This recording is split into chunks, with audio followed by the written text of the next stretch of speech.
వి హనుమంతరావు గారు లైన్ లో ఉన్నారు. బీసీ సంబంధించి బీసీల ఫోరం నిర్వహించి చాలా యాక్టివ్ గా ఉన్నారు. హనుమంతరావు గారు చెప్పండి. ఇవాళ సుప్రీంకోర్టు జడ్జిమెంట్ గవర్నర్ రాష్ట్రపతి సంబంధించి వచ్చింది. 3 నెలలలోపు బిల్లు యాక్సెప్ట్ చేయాలని అట్లా రూల్ ఏం లేదని తన జడ్జిమెంట్ తానే తిరగ రాసిన పరిస్థితి. At the same time inordinate delay ఉండకూడదు అని చెప్పింది. మరి సర్పంచ్ ఎలక్షన్స్ ఏమో 42% లేకుండానే చేసేస్తున్నారు. మీరు ఎందుకు వ్యతిరేకించలేదు దీన్ని? ఇది వ్యతిరేకం అంటే మేము మొదలే ఆర్డినెన్స్ తీసినాము. ఇప్పటిదాకా గవర్నర్ మీరు మమ్మల్ని అడుగుతున్నారు. గవర్నర్ ఏం చేయాలి? ఎస్ఆర్ నో చెప్పాలి కదా. ఆమె కోర్టు స్టోరేజ్ లేస్తుందా? ఇవాళ ఏదైతే ఈడీ కేసు ఉన్నది కదా మనీ లాండరింగ్ లా, దాని మీద ముఖ్యమంత్రి గారు చెప్తే ఇవాళ అది ఈడీ కేసు చేయొచ్చు అని ఇచ్చింది కదా గవర్నర్. ఇచ్చిందా లేదా? అవును. మరి ఇదెందుకు చేయదు గవర్నర్? ఎంతసేపటికి మమ్మల్ని అడుగుతారు ఏంటండి? నేను అనేది ఏంటంటే గవర్నర్ డ్యూటీ ఏంటి?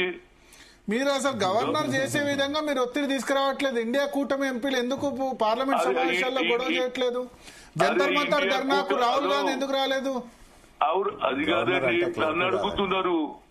మరి మన బీసీ నాయకులైనటువంటి బీజేపీ వాళ్ళు వచ్చి మేము రిజర్వేషన్ల అసెంబ్లీలో మద్దతు ఇస్తారు, బయటకు వచ్చినాక మాట మారుస్తారేంది?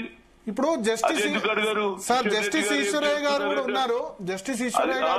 ఆయన ఏమంటారంటే రాహుల్ గాంధీ ఎందుకు రాలేదు జంతర్ మంతర్ ధర్నాకి?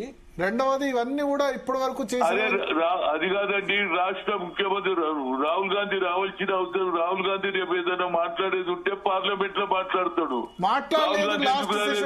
మరి అది కాదండి, ముఖ్యమంత్రి గారు చెప్పిండ్రు ఏమయ్యా కిషన్ రెడ్డి తీసుకుపో ప్రధానమంత్రి దగ్గర, ఆయన ఎందుకు తీసుకుపోతలేడు? ఎంతసేపటికి మాదే తప్ప అంటారేంది? నాకు అర్థం కాదు. మీడియా కూడా దిస్ ఇస్ నాట్ కరెక్ట్. 2000 ఉండాలి. కేంద్రంలో ఎవరు ప్రభుత్వం ఉన్నది? నరేంద్ర మోడీ ప్రభుత్వం ఉంది. మరి నరేంద్ర మోడీ తనకు తాను ఓబీసీ అనుకుంటాడు కదా, మరి ఎందుకు చేస్తారు? అదే సోనియా గాంధీ చేసిందా లేదా? ఐఐటి ఐఐఎం లో సుప్రీంకోర్టు కొట్టేస్తే మన్మోహన్ సింగ్ చెప్పి బిల్లు పాస్ పెట్టింది. ఐఐటి మా పిల్లలు 1,20,000 రూపాయలు జీతం సంపాదిస్తున్నారు. All India institute of medical sciences లో డాక్టర్లు అవుతున్నారు. వాళ్ళని అడగలేదు ఎంతసేపటికి రాహుల్ గాంధీ ఎందుకు రాలేదు, రాహుల్ గాంధీ ఎడ వండుకున్నాడు? ఇదే పని మీది? నాకు అర్థం కాదు. ఇక్కడ ఏం చేస్తున్నారు వీళ్ళు?